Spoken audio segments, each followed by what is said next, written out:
Today we are going to be talking about the TV show Severance, the show that so many people have been watching and people have also been telling me to check it out. It's an Apple TV original and it also has a 96% rating over on Rotten Tomatoes, which is actually really good. So really quickly, I'm just going to go through the write-up. You know, I like to go through the write-up and then the cast and all of that before I get into the storyline and then also my thoughts, okay? In this video, we're only going to be talking about season 1, even though they do have 2 seasons out now. But yeah, we're going to talk about that probably in another video. Let's read the write-up real quick. It says, Mark leads a team of office workers whose memories have been surgically divided between their work and personal lives. When a mysterious colleague appears outside of work, it begins a journey to discover the truth about their jobs. So that definitely sums up season 1 pretty much in a nutshell, but we're just going to go through the cast really quickly. So we got Adam Scott, who plays Mark, Britt Lauer, who plays Hilly, Zach Cherry, who plays Dylan,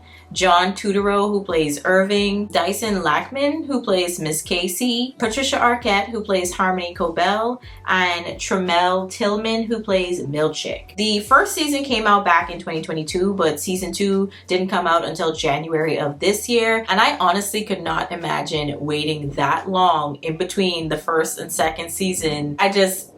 Especially after the cliffhanger that they had at the end of season 1, I was like, I need more. I need to know what happened ASAP, okay? So let's get into the storyline. I'm just gonna kind of bullet point things that I thought were pretty interesting that kind of give the gist of everything. So Mark, Hilly, Dylan, and Irving, they all work at this place called Lumen, and they're working on what they call their severed floor in the macro data refinement department. So they're dealing with numbers and they're trying to like put them together and group them together. For what, I don't entirely know, but it was like, okay, you're doing that literally all day. Got it. Things do get pretty interesting when there are 2 big changes that are made. Number 1 being that their former department chief, PD, he goes missing and Mark is promoted. And then number 2 is that Hilly is introduced as a new worker in the department, but she's not really adjusting all that well. So Miss Cobell is watching everything, but she's letting certain things just kind of happen to see what else would happen as a result, you know? And Milchick is kind of like her guard dog. He's trying to keep everyone in line somewhat,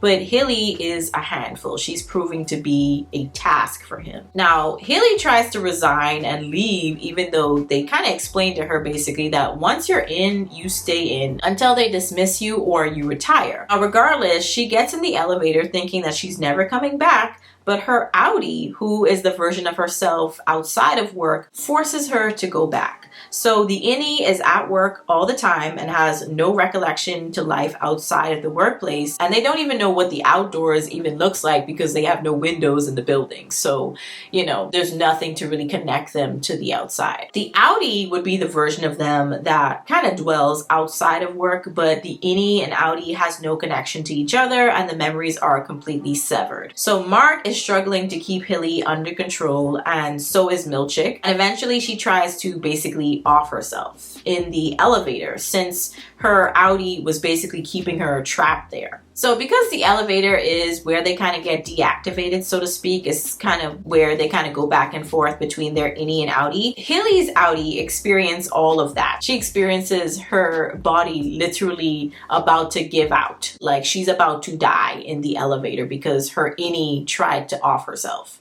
So yeah, but they're in the same body, if you catch my drift. So yeah. So now both Miss Cobell and also Milchick are trying to keep a close eye on her using Miss Casey. Cobell is also keeping a very close eye on Mark as well. Apparently she is kind of staging herself as Mark's Audi's neighbor. But obviously he only, as the Audi, knows her as his neighbor. He doesn't know that she is his innie's boss. So she's keeping a close eye on him. For what, I don't entirely know, because it gets even creepier when she pretends to be a lactation specialist to get close to his sister. Now, things get pretty shaken up when Milchick takes the book that Mark's brother-in-law had written and left at his doorstep for him to read, and he accidentally leaves it around for Dylan to start reading it. So then Mark finds it, and it gets the whole group thinking about life outside of this Lumen building. And he also gets tracked down by PD as he was in the process of reintegrating, which is where you try to unsever your brain. Things also heat up between Hilly and Mark romantically, but when they see each other on the outside, they have no clue who each other are. And Irving is also sneaking off to be with another guy from another department called Bert. Bert and Irving, they also get entangled as well.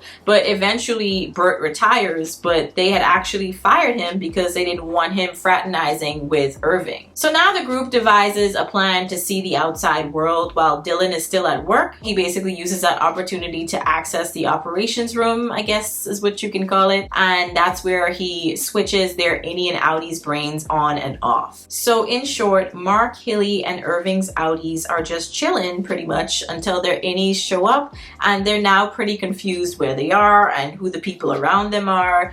And in Irving's case, he's by himself painting, but goes to find Bert. However, he sees that Bert already has a partner that he lives with, so he starts banging on the door, calling Bert's name for some reason, instead of just quietly leaving. Mark is at a book reading for his brother-in-law, Michael. He sees Miss Cobell, who realizes that his innie was present.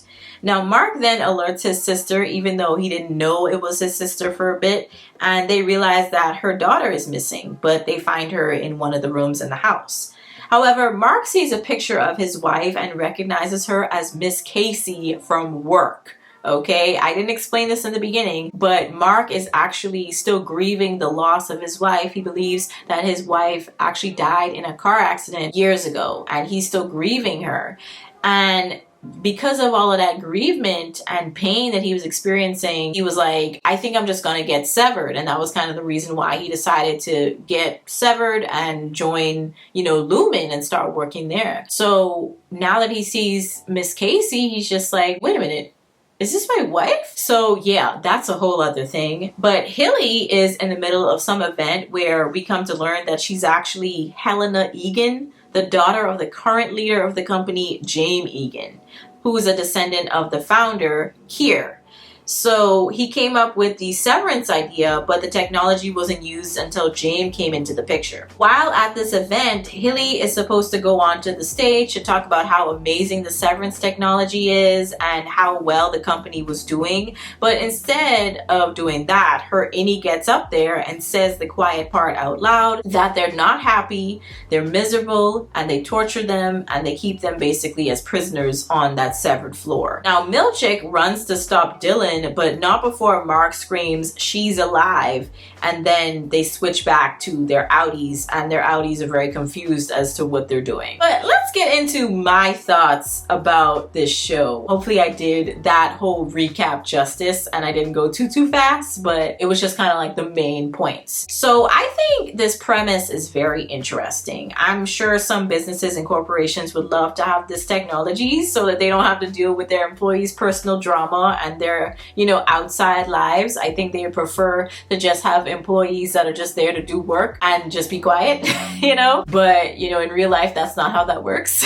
So I don't know if they would ever make some technology like that, and how dangerous that could be to the human brain if they ever do. As an opening season, I thought that it was pretty well executed, not bringing in too many different storylines or characters at once, because I feel like when you do that, it's just too much for everybody to follow. I mean, some people enjoy the chaos of it all, but me personally, I can't really sit down and enjoy a show like that, at least not all the time. If I have to constantly remember what happened with this person, what happened with that person, like what happened in this storyline, like it becomes a little too much, I think it just needs to progress slowly, let things unravel. The only show that was kind of like that I could actually sit down and enjoy was probably Game of Thrones, where there was so many different things happening at once because there was so many characters coming from different kingdoms. But with this one, I feel like a show like this, yeah, you definitely don't need too much going on at once. I'm already halfway through season 2, and I think they're doing an even better job in season 2 in terms of the story, everything unraveling and becoming even more exciting and more interesting, because I feel like in season 1 they were just setting the whole premise, setting the scene, but now in season 2 things are really getting like ramped up. So I think season 1 definitely did a good job laying down the groundwork for you to understand like season 2 and where that's leading. So very good job on this season. That ending I thought was perfect. I feel like that's how you do a cliffhanger, okay? That is how you do it. I think a lot of other shows and movies try to do things like that, and it's just like, it's not executed that well. But that cliffhanger was great. But I honestly, like I said already, I would have been mad if I had to wait that long for another season. And season 2 is turning out to be such a good season, even better than season 1. And I already think that season 1 was really good. So I'll definitely have to come back and talk about that in another video. But yeah, season 2 is crazy. I just think it's so bizarre to think about having 2 separate lives, you know, in terms of the actual premise of the show, just having 2 separate lives that are not connected. They have no connection between the 2 of them at all. And there's no memories that cross over. You're just perpetually stuck at work and perpetually stuck at home at the same time, and you just have no recollection of doing anything else, which is kind of saddening in itself. It's like, how does that actually help you become not sad? You know? But y'all let me know your thoughts on this one down in the comments. Thank you and shout out to those people who told me to check this show out, because I was like, ooh, I am hooked. After the first like 2-3 episodes, I was like, yeah.